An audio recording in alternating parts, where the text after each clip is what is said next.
Hi, and welcome to today's Engaging for Missouri webinar. I'm Alice Roach from the University of Missouri, and I will be your host today. With each of these 30-minute presentations, we intend to share research-based insights that leaders like you can apply in your own work to benefit and strengthen the state's agriculture and food system, hospitality sector, economy, communities, and families. Today, as part of National Co-op Month, Dr. Keri Jacobs will speak about strategies that co-ops use to grow. Before I invite her to begin, I want to share a few housekeeping items. First, we'll close today with a Q&A session. Those of you who connected via your computers may submit your questions in the chat screen. If you joined today by phone, then you may email me your questions at roacham@missouri.edu. Second, all attendees are muted and may not start their video. Third, if you encounter any technical problems during the presentation today, then please let me know by either submitting a comment in the chat screen, or you can also send me an email at roacham@missouri.edu. And last, we will make a recording of today's presentation available. You can look for an email from Zoom that shares more about where you can access that recording in about a day from now. And you can also find an archive of all of our previous Engaging for Missouri webinars on our Division of Applied Social Sciences, University of Missouri YouTube channel. So with that, we'll go ahead and transition to the topic of today's presentation, which is titled The Strategies Agricultural Cooperatives Use to Grow, Emerging Models Focus on Enhancing Value. Presenting today is Dr. Keri Jacobs, who's an Associate Professor of Agricultural and Applied Economics, the MFA Chair in Agribusiness, and a Graduate Institute of Cooperative Leadership Distinguished Fellow. So thank you, Keri, for presenting today. If you could please unmute your microphone and start your video, then we can begin today's presentation. Great, good morning and happy Cooperative Month, everyone. This webinar topic centers on a crux of a question or perhaps a statement I get a lot. And it's something like, how long until there's one co-op left in a state? Or how long will consolidation continue among cooperatives? And I think the real question is that co-op boards and farmers and cooperative management are trying to figure out is their own growth path, how to stay around and stay relevant in a world where numbers are shrinking.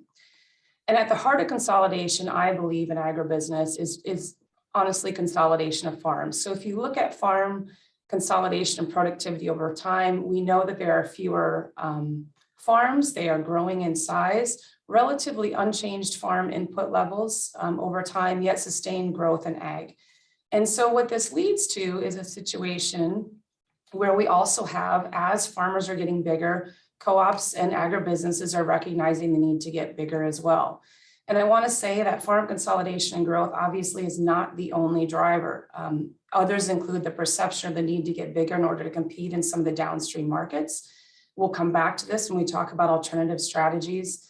The desire to provide upward mobility for employees, in some cases, financial strain. Certainly there are periods of time when we look at the number of cooperatives over time shrinking, due to financial crises, and then finally growing businesses through acquisitions. So what this chart is showing us is that the number of co-ops and their membership, and this isn't because co-ops are losing relative membership share, it's because their members are also getting larger. So in my view, farm consolidation in and of itself is not the challenge that co-ops are really facing. The challenge really lies in how you continue to bring market value to an increasingly diverse set of members. This chart shows, and if I were to do this over time, it would show better that, and you have all heard this, that we have what we're calling this disappearing middle. We have farmers, very large family farms, and they're getting bigger. And then we have these smaller farms and an increase in the number of small farms who rely a lot on off-farm income. The challenge this creates for cooperatives is when you have a divergence of farmers in terms of their size, in terms of their age, in terms of what their businesses look like, and spatially, how do you then serve these farmers? Co-ops come from a position of wanting to be everything to every farmer in their territory, and whether or not that is just possible anymore is something that's up for question. Also, the production environments and incentives are changing for farmers, and if for no other reason, as co-ops get bigger and they increase their territory, they're bringing in members who are, if for no other reason, spatially different, and that matters quite a bit. So why is this a challenge? I want to go back to some of the ag cooperative motivations and objectives of cooperatives that we know. So if you are new to cooperatives, I would just simply say that when we're talking about cooperatives, we're talking about agribusinesses, in this case, ag cooperatives, that are owned by, controlled by, and operate for the benefit of members. That creates this kind of unique requirement of the cooperatives and what their motivations and objectives might be. So why is this a challenge? Co-ops exist to bring profitability and market power to members through the right prices, the right services, and let's face it, honestly, tax benefits, and depending on the type of co-op, pooling risks. However, the more diverse through the co-op, the more diverse the members become through growth, through technology, through changing values and norms, the harder it is to figure out the right way to price, the right products and services to serve your members, the best way to help manage taxes and so on. And so as a result, cost efficiency suffers potentially as you get larger, the risk pooling function may suffer, and the co-op's ability to act as a market balancing intermediary suffers as farmers are getting bigger and co-ops are getting bigger in size. In part, I think how we define growth it is changing in some cases and needs to change. And honestly, the focus is really shifting to think about growth in value versus simply growth in size measured via assets. Perhaps growth does come about via growth in assets as well, but the question I would ask is, do the producers ultimately care about ownership and physical size? Perhaps they do. But what we know they care about is some combination of services and products, about price. They care about patronage. Hopefully they care about participating in governance and having the ability to self-govern. And they care about their rural communities. They care about the communities that they are in. This is why they formed the cooperatives in the first place. So in order to be successful, companies and cooperatives need to be able to focus on sustaining value, and how that happens through growth. And what that means is figuring out what members value. That's a tough thing to do, but it's an important part of this whole equation. So when we think about growth, the most obvious growth path that we've recently had experience with historically is growth through merger or merger and acquisition. When I sit in boardrooms or in board training sessions in my extension role, whenever directors are asked to think about growth or how they define growing the cooperative, the little thought bubble over their head immediately signals either merger or acquisition, perhaps sometimes a new greenfield site, but usually not. Typically it's M&A. And that's because that's what our history is. That's what we know. And that is an obvious way to grow. The intended benefits that we know or we hope exist through M&A are things like economies of scale, so more outputs with fewer inputs, economies of size, enhanced cost efficiency. You hear this a lot about achieving cost efficiency by eliminating back office duplication of back offices and operations. And we know that we can measure the benefits from access to strategic assets. Maybe it's a grain loading station, maybe it's a new feed mill, but asset location specificity. Other reasons that are commonly given for merger are generally, broadly, you'll hear these touted as we're creating additional value for producers. And something you don't hear talked a lot about, but exists as part of the conversation is there's honestly this worry that if a co-op isn't merging, they may get left behind, sort of like being the last one on the dance floor without a partner. Or they may need to merge because their CEO is retiring, or they want to access a talent. And maybe one way to do that without competing with a neighboring cooperative is to merge. So growth through merger and acquisition is something we have seen a lot of.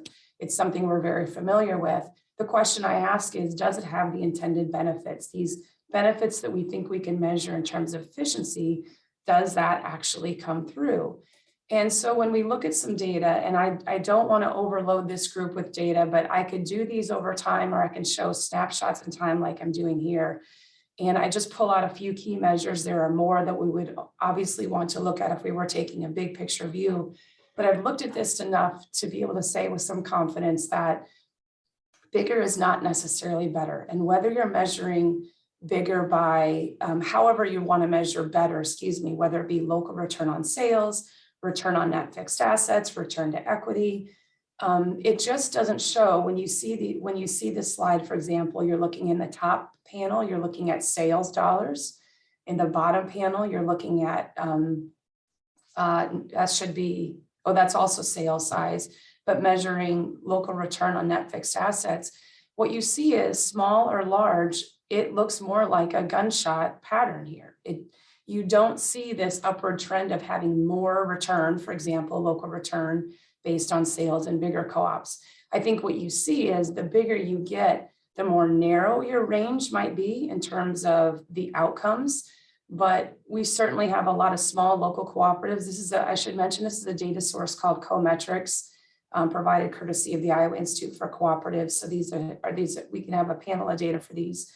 But importantly, what comes out here is that we have some small cooperatives who are participating who do very well, some large ones who do very well, small not so well, and large not so well. So size doesn't seem to be the biggest determinant in terms of local return, and even not necessarily in driving sales per fixed asset. The other side of the merger and acquisition coin is, well, we might be able to drive more profitability. How do you're going to either do that through revenue or through cost management, expense management. And the same picture sort of emerges. Here I have personnel expense, which we know is one of the larger expense items, personnel expense to gross revenue, and expense management, again, does not seem to be enhanced from size alone. Clearly, there may be correlations that are hidden in here, but it doesn't mean that as you get bigger, you get better in terms of profitability, you get better in terms of expense management, at least not in terms of the most expensive part of most co-ops operations, which is personnel expense. So if merger and acquisition, if growth via merger isn't having these intended financial benefits, why is that? And I think the reason is that the focus hasn't been on ensuring that the core membership and that the membership understands the value proposition, or maybe they understand it, but it's not a value proposition that aligns with them. So I have there on the sidebar, I say these member level frictions can be disruptive and impart significant challenges. I think they're financial challenges and they're also cultural challenges.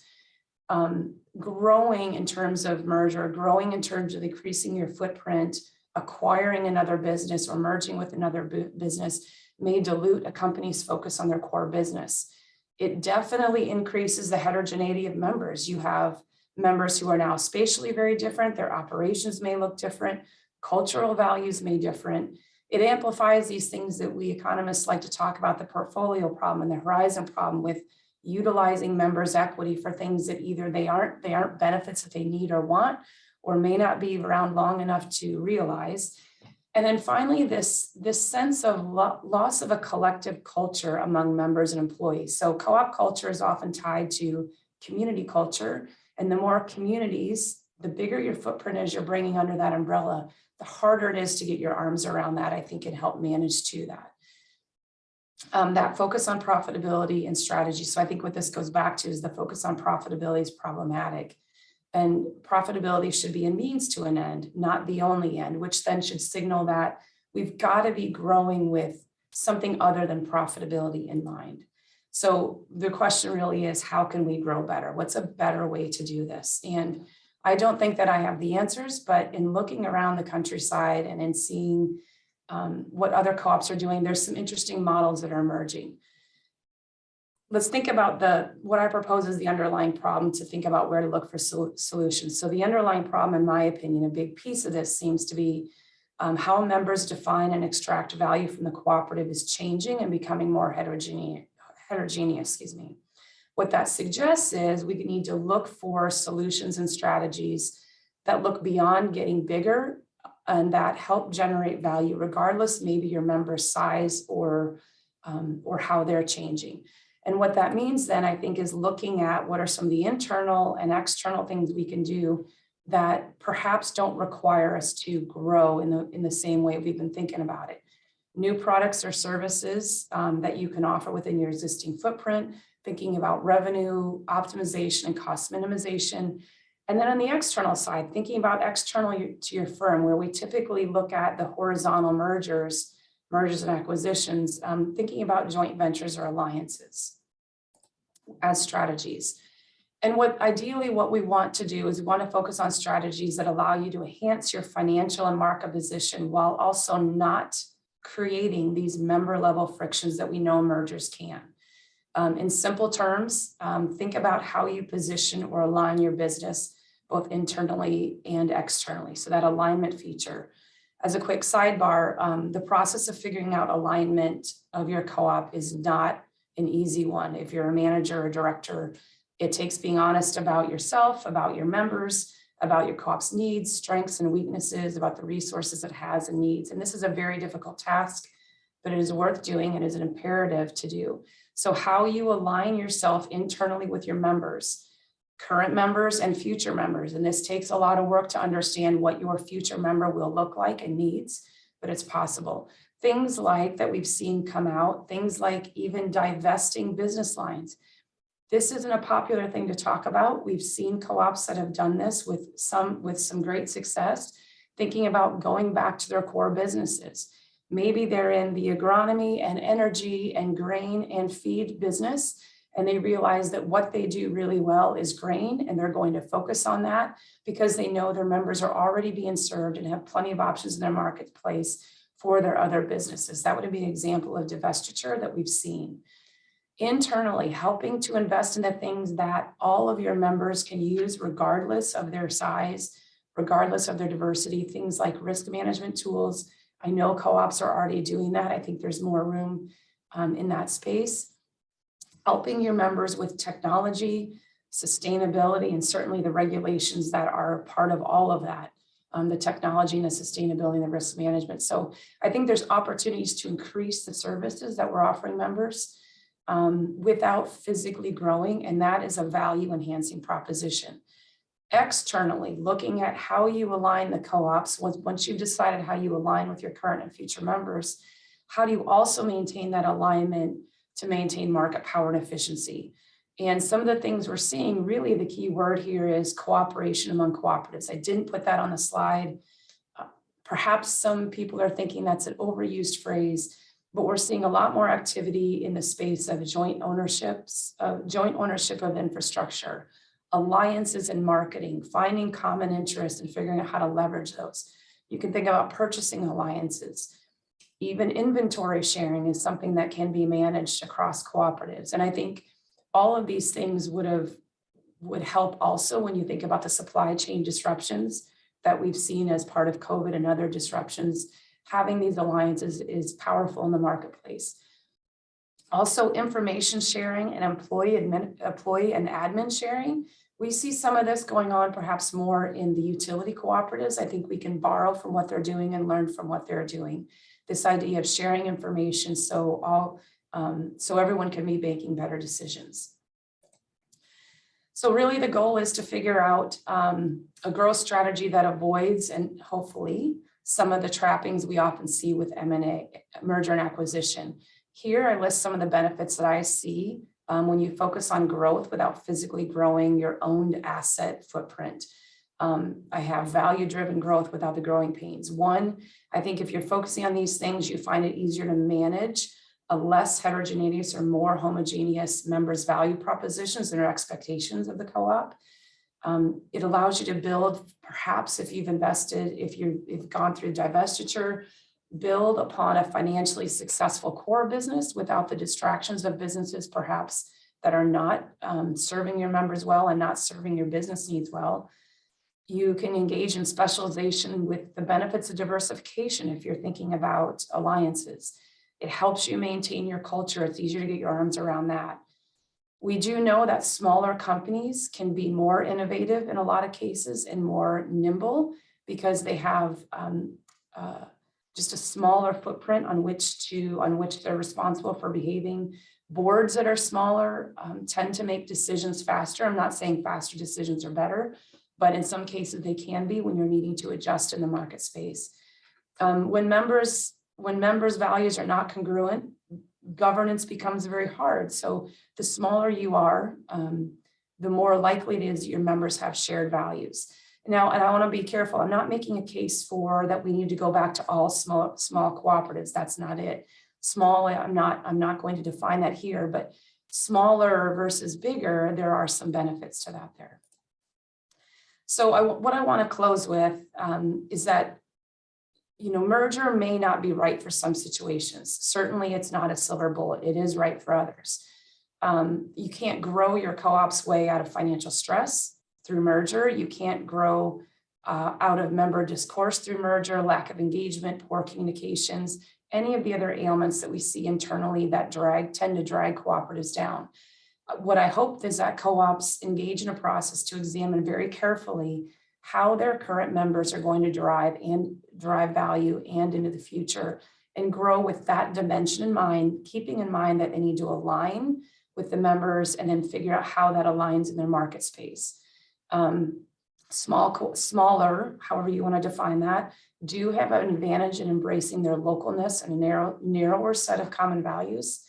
And co-ops that specialize, even as they grow, have an advantage in market expertise that can drive economic returns and help keep some of that member heterogeneity challenges in check. The smaller you are and the more specialized you are, your expansion path is easier to define. Not necessarily that should ultimately be the goal is easy, but it makes the target easier to hit. So I'll close with that and welcome any comments. Hoping I stayed on time. You did a great job on time, Keri. Thank you. If you do have a question, please go ahead and add that to the chat screen. We have had a couple good questions come in, so we'll start with those. Keri, you showed a slide of co-op returns in a particular year. I think it was 2019. And the data showed very heterogeneous results. So if you were to look at the multi-year average, would the story be the same? The answer is yes. I've worked with these data and diced them different ways. And granted, if we have a good year, a relatively good year, everyone kind of does better. Some do more better. Some are even better. But generally speaking, yeah, you get those very diverse results. I think if I were a better data miner, I would be able to figure out how size does matter, but I've not been able to discern that in these data so far. Great, thank you. Are there any governance implications in some of the new ways for co-ops to work together? For example, how would you structure the governance of a joint venture?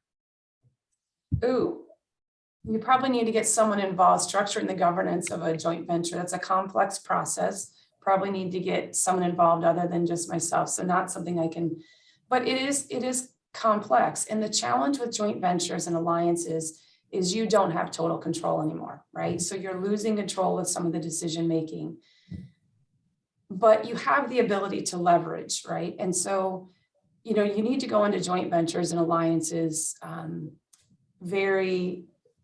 having thought through this very carefully. You want to make sure that you have an exit strategy. So I think that's one of the most important things to be thinking about getting into something is what happens if something goes wrong, what's the worst case and what's our exit strategy.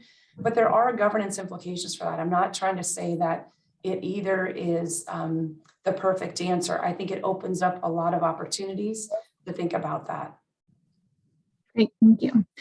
So for value-oriented growth strategies to work, co-ops must discover what their members valued. And you mentioned that this is a tough but important task. So how do co-ops do this, particularly as their producers' definitions of value shift? And how do they manage those diverging points of view that may come up over time? Question. Just speaking from some things that I know cooperatives are also doing, short of, we've gone down the path of surveying our members. You don't necessarily get back very good information if you're sending out paper surveys, but more targeted engagement with members, perhaps. And we have examples of this. I've been involved in examples of this. Co-ops are developing, for example, what they call their Young Leaders Program or Ag Leaders Program, where they allow who they view as their members of the future to engage with upper level management and to engage with the board, get them engaged in that governance process, ask questions about what they want, what their changing interests are from the co-op. We know that there are shifts in, older versus younger. Do they value patronage or do they value a better price up front? So that's all shifting. I think it takes very targeted engagement. And this isn't something that you can do at one annual meeting. I think it's something that needs to be done over time, consistently, to try to understand where your members currently are and where they're heading and where they think they're going to derive the most value from a cooperative. Some may tell you that, frankly, and this is a challenge with, we have co-ops who have made the decision to basically not serve some of their larger members, not try to chase that business and go after it because they know they can't serve it. So they've made the decision to stay strategically smaller. I applaud them for that. That's not, making that decision about here's who we think we can serve. So I think, also getting away from the mentality that the co-op has to be everything to everyone will help with this process. Sure, thanks. You mentioned that mergers may be the best option for some co-ops, and you gave some examples of when merger is not necessarily going to solve a problem, but what are situations where a merger is a good option to consider? I think so. When I look back on the mergers that we know have been successful, really this is very dependent on co-op culture. I would say that's the biggest thing that gets in the way. So it's easier to find what doesn't work. And when you're putting two co-ops together that have very different cultures, that's problematic. I think where you get the most benefits is when you have similar cultures, you don't already have a lot of overlapping membership in some cases. Because then, it's, you don't want to necessarily be seen as taking away competition from the marketplace, for example. I know that is a common criticism that comes up, but honestly, I said that you can't merge your way out of financial challenges. Sometimes the financially challenged co-ops, that is the only option that they have left. And in that case, that's their best strategy. That's the only way they're going to be able to grow. So it really is a case-by-case basis. And I think it's incumbent upon the boards and managers and farmers to get involved in this process to understand what are the realities of what we think merger is going to bring. If it's going to bring access to, for example, a new export market, that makes a lot of sense. If it simply is creating a lot of redundancies in your system, maybe that doesn't make as much sense. So those are the types of things they need to be looking at. Great, thank you. You mentioned that ag co-ops have tended to favor horizontal mergers rather than vertical mergers. Why is that, and how do those two different types create different value for members? The vertical merger, maybe I should have said that differently, as more vertical integration or coordination. That's more challenging because you're getting into a different part of the supply chain where you may not have as much familiarity.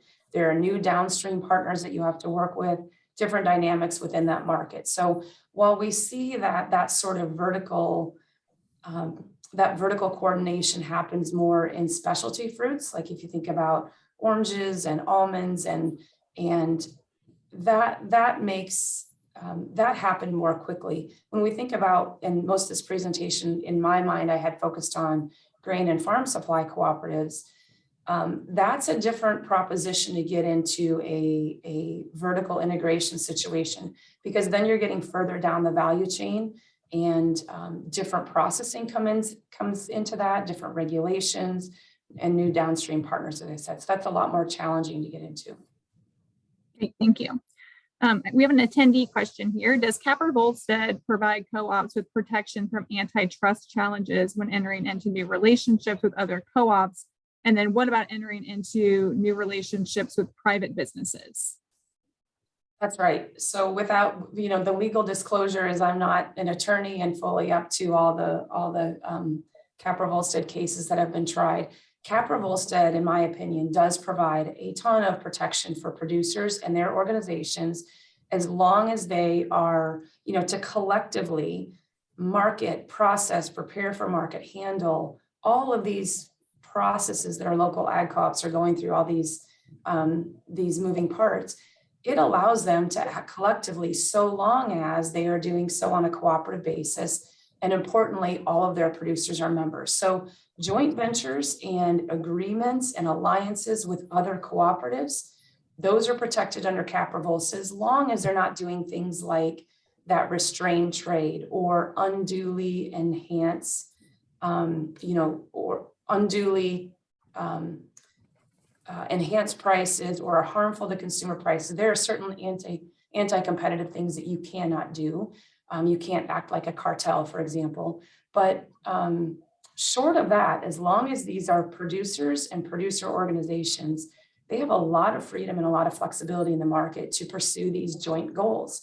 If you start getting into joint ventures with firms that are not cooperatives and are not owned by producers, that can quickly erode that, and you can quickly get into trouble with Caprivolsted in that cases. We've certainly seen that happen in some prominent cases outside of traditional our grain and farm supply co-ops. Great, thank you.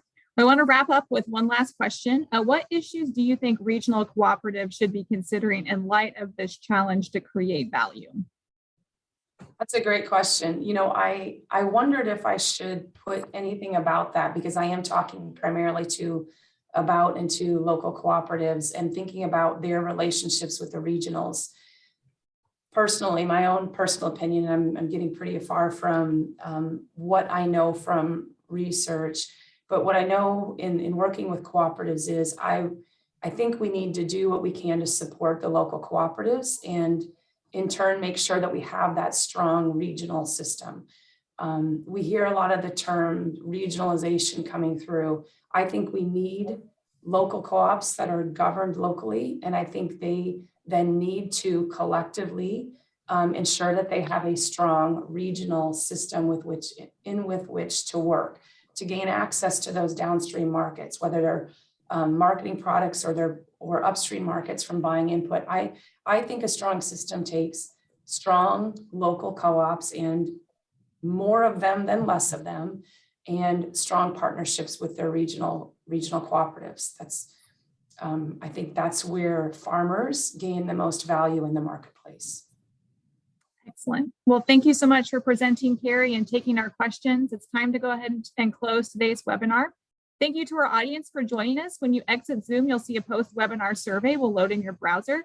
Please consider responding, as we'll use the results to improve the webinar experience and also brainstorm future presentation topics. Again, you should receive a recorded copy of today's webinar plus the slides via your email within about a day from now. Our next Engaging for Missouri webinar is scheduled for next Wednesday, which is October 20th at 10 a.m. Bill McKelvey and Darren Chapman from MU's Interdisciplinary Center for Food Security will speak about hunger and emergency food assistance during COVID, preliminary results from the 2021 Missouri and Kansas hunger studies. Again, thanks for joining us and have a great Wednesday.